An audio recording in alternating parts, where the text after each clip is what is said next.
Alhamdulillahi Rabbil Alamin. Asyhadu an la ilaha illallah wahdahu la syarika lah, al-malikul haqqul mubin. Wa asyhadu anna Muhammadan abduhu wa rasuluhu shadiqul wa'dil amin.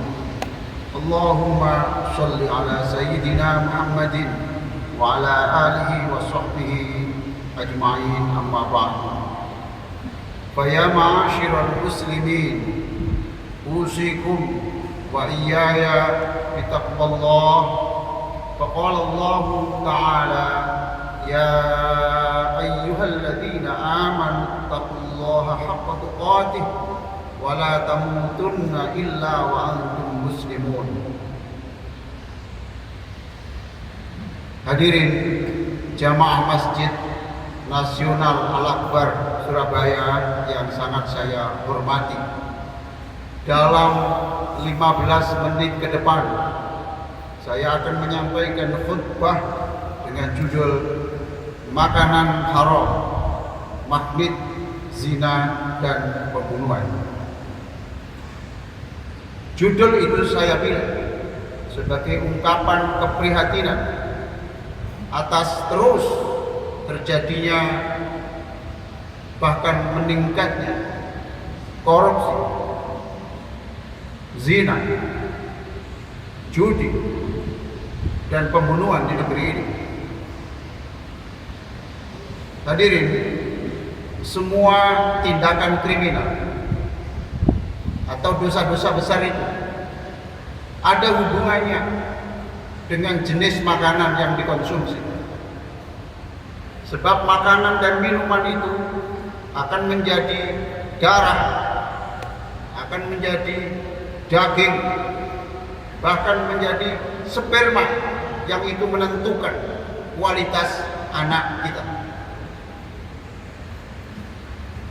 Kalau kita bikin kue yang putih, jangan gunakan bahan yang hitam.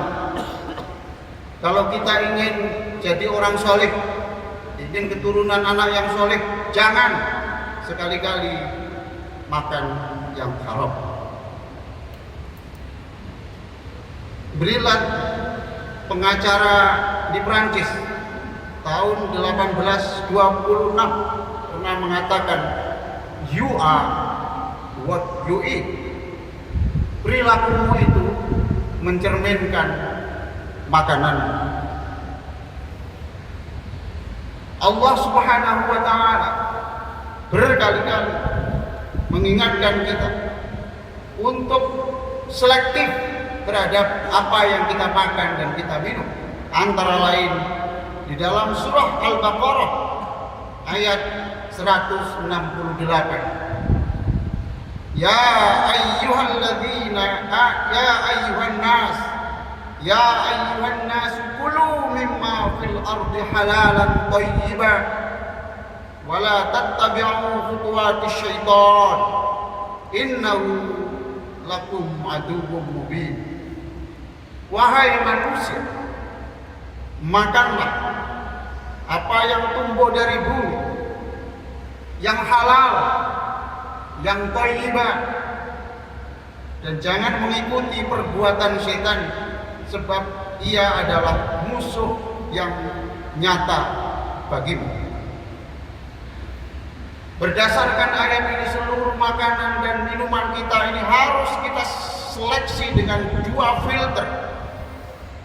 Satu filter agama, halal atau haram. Yang kedua filter kesehatan, baik untuk kesehatan atau merusak kesehatan. Jangan mengonsumsi hanya yang enak saja, tetapi tidak bertanya halal atau haram. Jangan hanya mengonsumsi karena halal semata, tapi tidak dipertimbangkan merusak tubuh atau tidak, sebab tubuh ini bukan milik kita. Tubuh ini milik Allah yang dititipkan kepada kita. Sayang hadirin sekalian, kebanyakan kita ini seringkali menyeleksi makanan itu lebih banyak dari rasa dan kandungannya, berapa proteinnya, berbahaya untuk kolesterol atau tidaknya, tapi tidak bertanya halal dan haramnya. Padahal ayat ini menjelaskan pertimbangan agamis, pertimbangan halal haram itu nomor satu. Sebab itu menentukan masa depan kita, masa depan dan kualitas anak-anak kita semuanya. Jamaah Masjid Nasional Al-Akbar yang sangat saya hormati, paling tidak ada 3 dampak buruk yang ditimbulkan akibat makanan dan minuman yang haram. Yang pertama, menjadi penghalang terkabulnya doa. Rasulullah Sallallahu Alaihi Wasallam dalam hadis yang diceritakan oleh Abu Hurairah radhiyallahu taala yang dibukukan oleh Imam Muslim, Rasulullah pernah bertemu dengan orang yang rambutnya acak-acakan, mukanya terbalut debu, rupanya orang ini bepergian jauh. Lalu Rasulullah mendengar orang ini berdoa, "Ya Rabb, ya Rabb, wahai Tuhanku, wahai Tuhanku." Apa komentar Rasulullah Sallallahu Alaihi Wasallam? Beliau berkomentar, bagaimana mungkin doanya itu didengar Allah, sedangkan makanannya haram, minumannya haram, pakaian yang dipakai itu juga tidak jelas halalnya. Oleh karena itu, kalau doa kita belum terkabul, jangan sekali-kali bertanya kepada Allah mengapa belum dikabulkan. Tanya kepada diri sendiri, jangan-jangan ada makanan kita yang haram. Mungkin rumah kita itu dibangun dari yang haram, perabotnya haram, biaya sekolahnya haram, kendaraan yang dipakai haram. Mudah-mudahan Allah memaafkan kita semuanya. Dampak yang kedua adalah merusak kesehatan. Orang yang mengambil uang rakyat atau diperoleh dari perjudian, apalagi menjadi backingnya perjudian, backingnya prostitusi, backingnya narkoba, apalagi pula yang melakukannya adalah aparat negara yang harus mengawasinya. Apa saja yang diperoleh itu akan menimbulkan kegelisahan, ketidaktentraman. Takut-takut ditangkap KPK atau ditangkap polisi, lalu dimuat di media sosial dan sebuah media massa. Betapa dia malu. Hadirin sekalian yang sangat saya muliakan, andaikan waktu hidupnya dia tidak tertangkap oleh polisi, aman sampai mati, tapi dia pasti ada kegelisahan. Jangan-jangan nanti setelah saya mati justru terungkap dan betapa berat siksaku di dalam kubur. Hadirin, setiap dosa adalah kegelapan. Setiap kegelapan adalah kegelisahan, dan setiap kegelisahan adalah perusak kesehatan. Oleh karena itu, jika ingin sehat, bahagia, damai, bertahanlah untuk mencari yang halal. Lebih baik mati daripada hidup tetapi bersumber dari yang haram. Kalau ada di antara kita yang hartanya masih bercampur dengan yang halal, yang haram, mumpung masih hidup, segera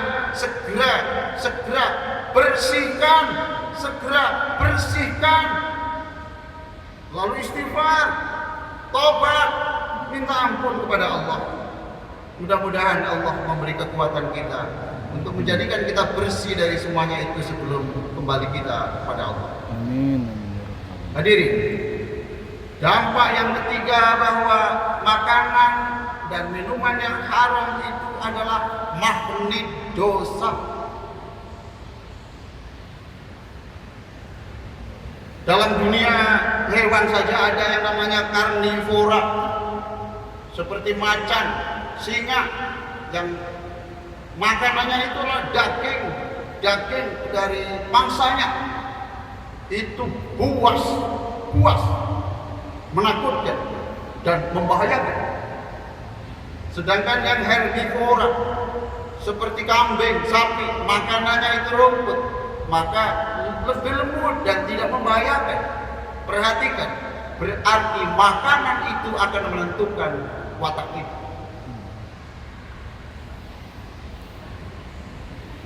Orang yang mengambil harta dari macam-macam yang sumber yang haram tadi itu, ujung-ujungnya ya zina, ujung-ujungnya ya pertengkaran, ujung-ujungnya ya pembunuhan. Sedangkan makanan yang halal itu magnetnya positif, maka dia akan memudahkan orang yang mengonsumsinya itu melakukan kebaikan. Hatinya terbuka dengan nasihat, Masya Allah, senang diajak melakukan kebaikan.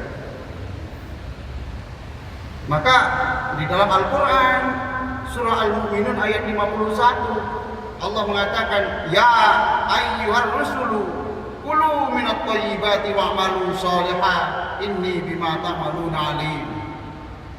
Ayat ini menunjukkan bahwa perbuatan yang baik itu ada hubungannya dengan makanan yang halal. Ya, contoh yang sederhana seperti motor kita. Motor itu kalau kita isi dengan bahan bakar sesuai dengan pabriknya, insya Allah bisa hidup, bisa dihidupkan. Dengan bensin bisa dihidupkan. Tapi kalau diisi menyalahi pabriknya, diisi dengan kencing kerbau, diisi dengan kuah rawon lodeh, tidak bisa dihidupkan. Hadirin, kalau kita ini malas diajak untuk berbuat baik, jangan-jangan ada makanan kita, rumah kita, pakaian kita, biaya hidup kita yang haram, minimal tidak jelas halalnya. Hadirin sekalian, Rasulullah SAW mengatakan, man nabata lahmuhu minas suq fannaru aulana. Hadis riwayat Ibnu Hibban dari Abu Bakar As-Siddiq, siapa yang dagingnya itu tumbuh dari perbuatan yang haram, fannaru aulabi, maka neraka adalah paling pantas baginya. Apa artinya? Ketika mengkonsumsi makanan yang haram itu, kemudian dia cenderung untuk melakukan yang buruk, kemudian mati dengan mengerikan dan siksa tak dapat dielakkan.